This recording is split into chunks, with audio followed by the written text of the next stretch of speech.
ہم تو عربی نہیں جانتے، عربوں کو کیا ہوا ہے؟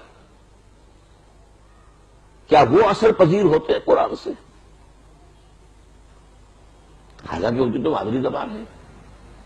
اگر وہ اثر پذیر ہوتے قرآن سے اور ان پر قرآن کی تاثیر کو رنگ دکھاتی تو آج یہ حال ہوتا، یہ بیڑا غرق ہو رہا ہوتا عالم عرب کا۔ پورا شمالی افریقہ کا ساحل جو ہے مسلمان ممالک بدترین مغربیت کا شکار، بدترین۔ کہیں اسلام، وہ سعودی عرب میں عمرہ اور حج کی جو ہے چلت پھرت اس کا اسلام ہے، باقی اور کا اسلام کہاں ہے؟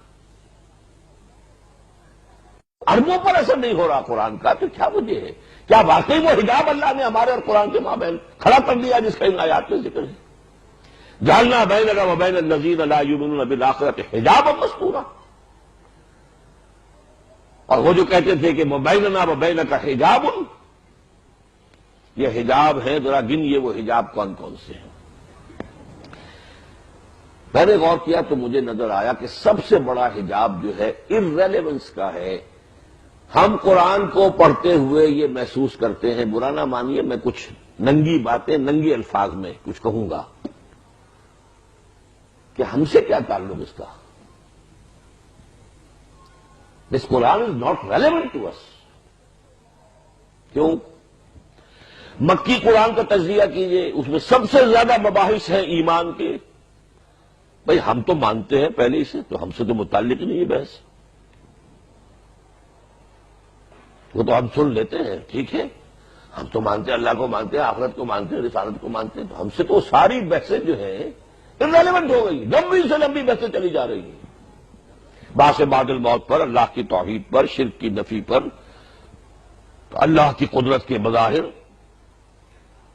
معلوم ہوا کہ ہمارے لیے ان کا کوئی ریلیونس نہیں۔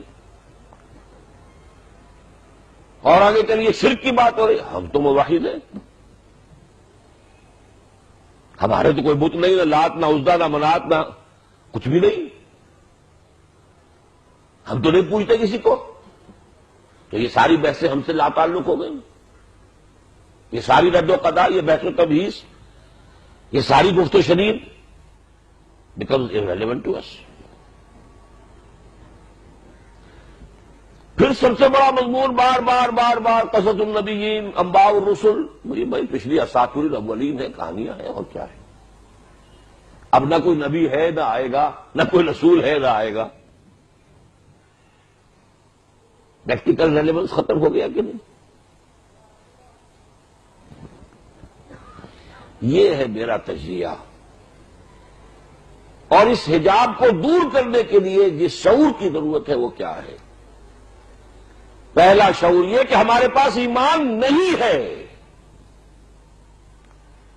ایک عقیدہ ہے، ڈوگما ہے، ایک ریشیل کریڈ ہے، ایک متوارث عقیدہ ہے، ہمارے دلوں میں ایمان جاگوزی نہیں ہے۔ یہ سمجھنا کہ ہمارے پاس ایمان ہے وہی حماقت ہے جو کی تھی بدوؤں نے، قالت الاعراب آمنا قل لم تؤمنوا ولکن قولوا اسلمنا ولما يدخل الايمان في قلوبكم۔ یہ بدو کہتے ہیں کہ ہم ایمان لے آئے، کہہ دیجئے تم ایمان ہرگز نہیں لائے ہو، ہاں یہ کہہ سکتے ہو کہ ہم مسلمان ہو گئے لیکن ابھی تک ایمان تمہارے دلوں میں داخل نہیں ہوا ہے۔ جب تک یہ ہمارا زوم ختم نہیں ہوگا کہ ہم تو صاحب ایمان ہیں، ان ساری بحثوں سے ہماری کوئی دلچسپی نہیں۔ اساطیر الاولین، میں لفظ بھی بڑا سخت استعمال کر رہا ہوں، جو کفار کہتے تھے اساطیر الاولین، ہمارے لیے بالفعل پریکٹیکلی وہ ساری بحثیں جو ہے اساطیر الاولین کے درجے میں ہیں۔ واقعہ یہ ہے کہ ان اعتبارات سے غور کیجئے کہ ہمارا جو قرآن مجید کے ساتھ متعلق ہونے کا تصور ہے وہ ان حجابات کی وجہ سے ختم۔ قرآن ہم سے متعلق ہی نہیں۔ زیادہ سے زیادہ یہ ہے کہ کہیں پر نماز کا ذکر آ گیا، کہیں روزے کا ذکر آ گیا، کہیں کچھ اخلاقی تعلیم، وہ ہم سمجھتے ہیں کہ ہاں یہ اس کا تعلق ہم سے ہے۔ یہ ٹوٹل قرآن کا کتنا حصہ ہوگا؟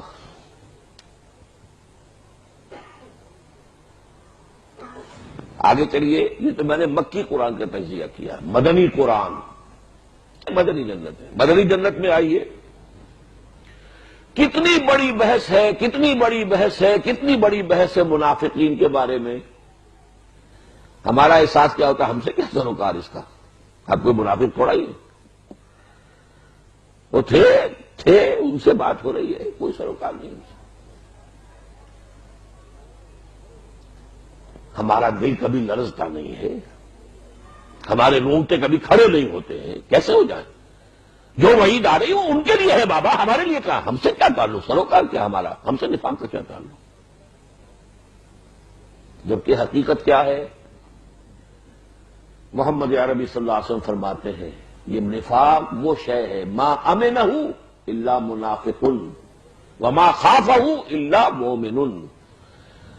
اس کے بارے میں، اپنے بارے میں اندیشہ ہوتا ہے نفاق کا صرف مومن کو، اور اپنے آپ کو نفاق سے محفوظ سمجھتا ہے صرف منافق. اس بات کو بیان کرنے میں مجھے یاد آیا، میں وہ غالب کا شعر جو ہے بیان کیا کرتا ہوں کہ راہ کھٹکا نہ چوری کا دعا دیتا ہوں راہزن کو. جس کے پاس ایمان کی پونجی ہے ہی نہیں اسے کاہے کا ڈر کہ کوئی ڈاکو آ کے ڈاکہ مارے گا، پونجی کوئی نہیں، پاؤں پھیلا کر سوئے گا. جس کے پاس کوئی تھوڑی بہت پونجی ہے اسے ڈر ہے ڈاکے کا. تو جو صاحب ایمان ہوگا اسے خوف ہوگا نفاق کا، اور جو منافق ہے اسے کیا خوف؟ پاؤں پھیلا کر سوئے وہ، اور ہم سوتے ہیں. سورہ نساء پڑھ جائیے پوری، سورہ توبہ پڑھ جائیے، کلائمیکس ہے جو نفاق کے موضوع پر. سورہ منافقون پڑھ جائیے. لیکن ہمیں کسی مرحلے پر یہ محسوس نہیں ہو سکتا کہ اس کا ہم سے کوئی تعلق ہے. حجاب طاری کر لیا ہے، ہم سے کیا سروکار اس کا؟ جبکہ کیفیت یہ ہے عمر فاروق کی رضی اللہ تعالی عنہ، جن کے بارے میں حضور نے فرمایا میرے بعد نبی ہوتا تو یہ عمر ہوتے. عمر جس راستے سے جاتا ہے شیطان اس سے قدمی کترا کر دوسرے راستے کو نکل جاتا ہے. اور ہر نبی کے امتیوں میں محدث ہوتے تھے جن سے اللہ بات کرتا تھا.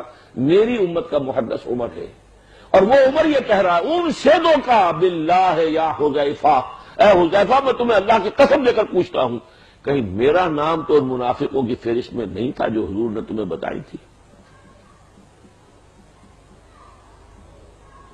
یہ ہے وہ چیز.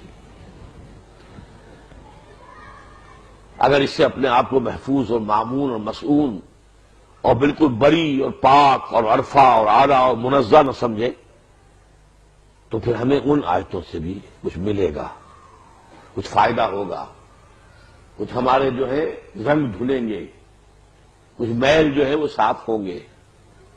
لیکن جب سروکاری نہیں، ترجیحی نہیں.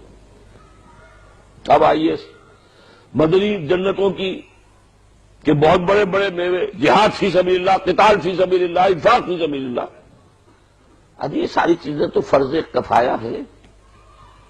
چھٹی کہاں تعلق ہے؟ فرض عین تو نماز ہے، وہ ہم پڑھتے. فرض عین روزہ ہے، ہم رکھے، ہم نے پورے رکھے، 29 رکھے.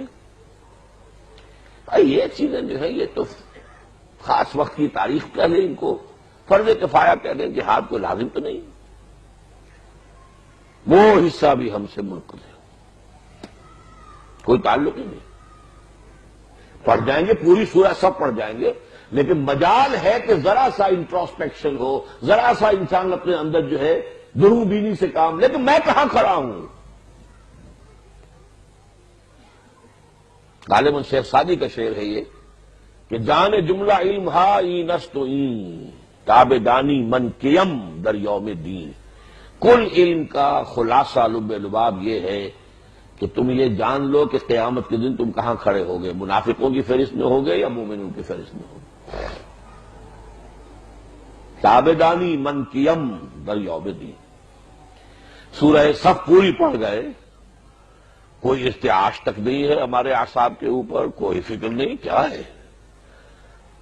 یہ چیزیں ہیں، یہ فرض کفایہ ہے،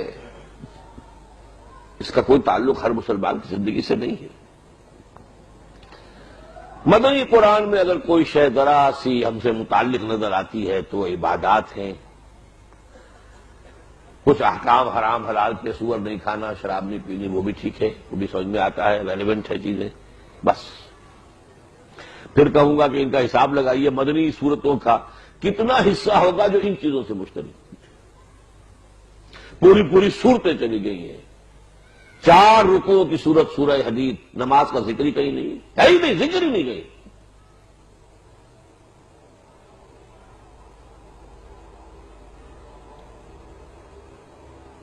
کس چیز کی اہمیت ہے؟ What is what?